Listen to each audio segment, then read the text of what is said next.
The social mirror. If the only vision we have of ourselves comes from the social mirror, from the current social paradigm, and from the opinions, perceptions, and paradigms of the people around us, our view of ourselves is like the reflection in the crazy mirror room at the carnival.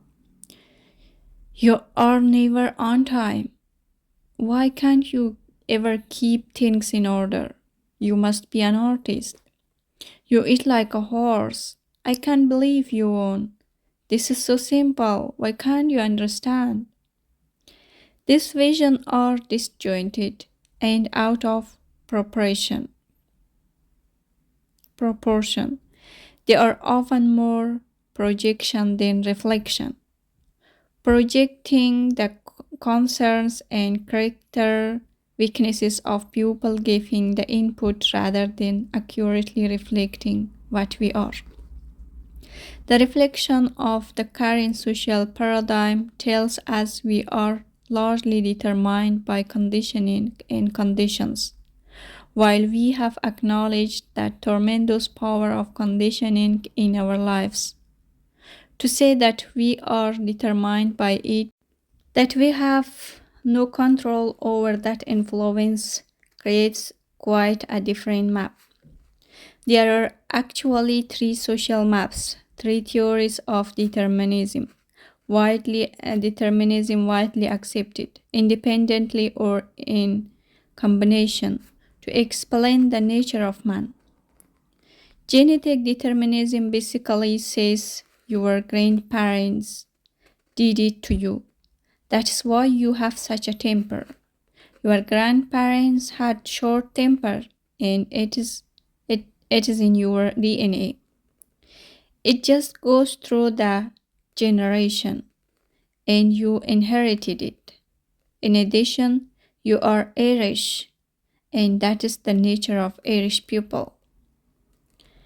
Physical determinism basically says your parents did it to you.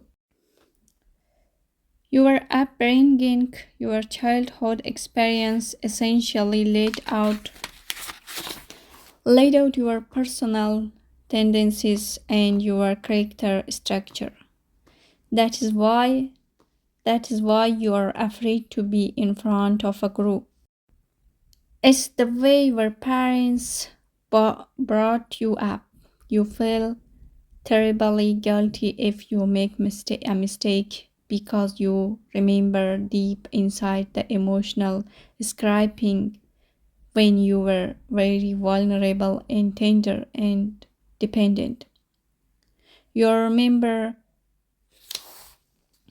the emotional punishment, the rejection, the comparison with somebody else when you didn't perform as well as expected.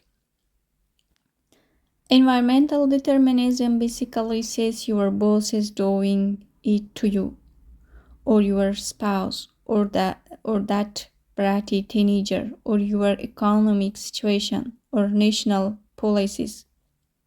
Someone or something in your environment is responsible for your situation. Each of these maps is based on the stimulus response theory we most often think of in connection with Pavlov's experiments. Pavlov's experiment with dogs.